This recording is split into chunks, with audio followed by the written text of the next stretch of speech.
자, 선입견이 우리를 어떻게 뒤흔드는가에 대한 그림도 한번 보도록 할게요.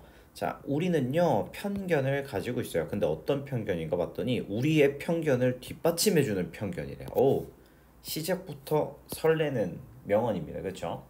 자, 만약에 우리가 하나의 선택지에 치우치게 된다면 이렇게 얘기를 하고 있어요.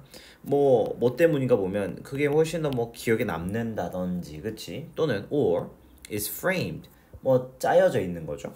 To minimize loss, 어떤 손실을 좀 막아줄 거라고 생각이 든다던가, 또 or seemingly consistent, 뭔가 좀 일치하는 것처럼 보이죠. 보시면 알겠지만, 네, 그래서 memorable이라는 요 친구랑 framed라는 요 친구랑 consistent라는 요 친구랑 지금 다 병렬 구조처럼 보이고 있는 거예요. 그렇죠?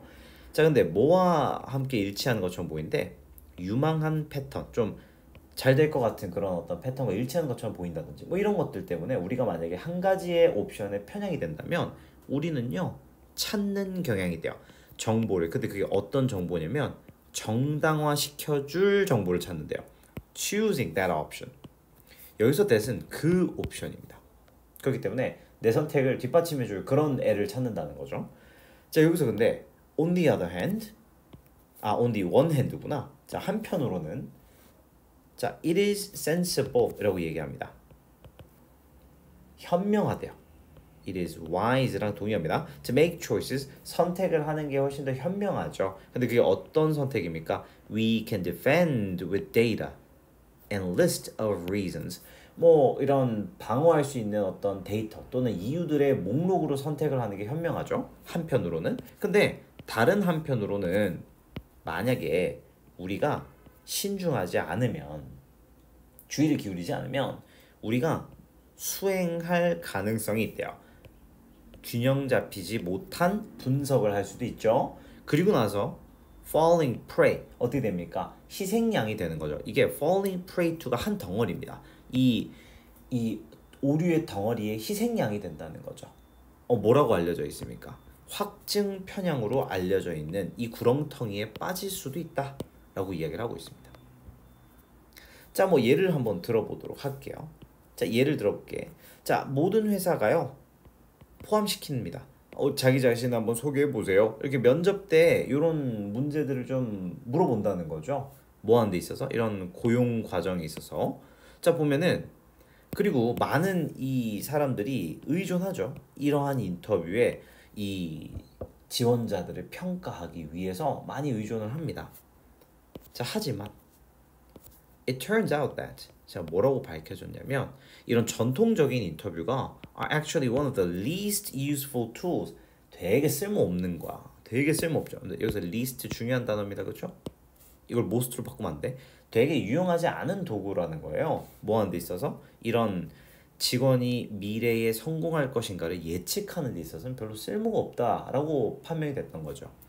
자, 왜 그런가 봤더니 because 인터뷰어들, 그러니까 면접관들이 자기도 모르게 결정을 내려버려요.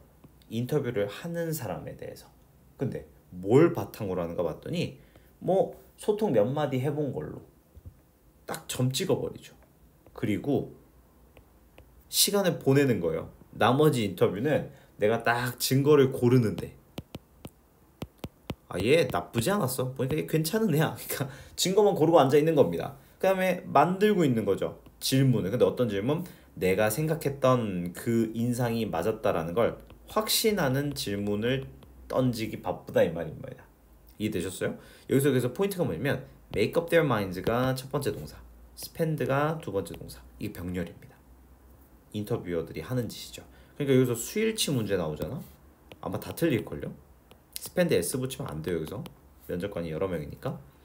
자, 그러니까 I see here you left some a good position at your previous job. 뭐 이전에 되게 좋은 직책을 두고 나오신 게 보이네요. 완전 홀려 있는 거죠. 그러니까 you must be pretty ambitious, right? 되게 야망이 크시겠네요. 이전 직장을 버리고 오신 걸 보니. 또는 아유, 그렇게 뭐 헌신하지 않으셨네요. 바로 이직 준비하는 거 보니까 뭐 별로 이전 직업이 마음에 안 드셨나 봐요. 이런 식으로 물어본다는 거죠. 자, 이게 뭔 말이냐? 얼굴이 다다가 아니라 이 면접관들은요 can be prone to overlooking, 뭐 하는 경향이 있을 수 있다. 간과하기 쉽다는 거예요. 아주 중요한 정보를 간과하기 쉽죠. 근데 그게 어떤 정보? 분명히 보여주는 정보죠. 이 지원자가 실제로 고용하기에 최고의 인물이었는지 아닌지를 보여주는 그런 중요한 정보를 놓쳤을 수도 있다 이 말입니다. 그렇기 때문에 여러분들 간과하다. 너무 중요한 동사라고 볼 수 있겠죠. 됐나요? 여기서 그냥 if 박아주셔도 돼요. 자, 그다음에 more structured approaches 훨씬 더 구조화된 접근 방식이에요. 뭐 예를 들면 샘플을 추출하거나 그렇죠. 또는 물어보는 것들이죠. 이 사람이 어떻게 반응할지 이런 굉장히 어려운 가정의 어떤 상황들이죠. 자, 이런 것들을 토대로 are dramatically better 월등히 낫다는 거예요. 이런 구조적인 접근이 훨씬 더 낫다는 거죠. 그러니까 우리가 면접을 볼 때도 포트폴리오 달라고 하는 겁니다. 그죠? 자, 뭐 하는 데 있어서 이런 미래의 성공을 평가하는 데 있어서 거의 몇 배? 3배인 거죠. 전통적인 면접에 비해서 이렇게 볼 수가 있습니다. 그러니까 9번 문장이 가장 핵심적인 내용들을 다 담고 있는 주제문이자 서술형 포인트라고 보실 수가 있겠죠. 그러니까 편견이 무섭다는 거예요. 그러니까 우리는 훨씬 더 구조화된 접근 방법을 통해서 편향되는 우리의 문제점들을 잡을 수 있도록 해야 된다라는 글이었습니다.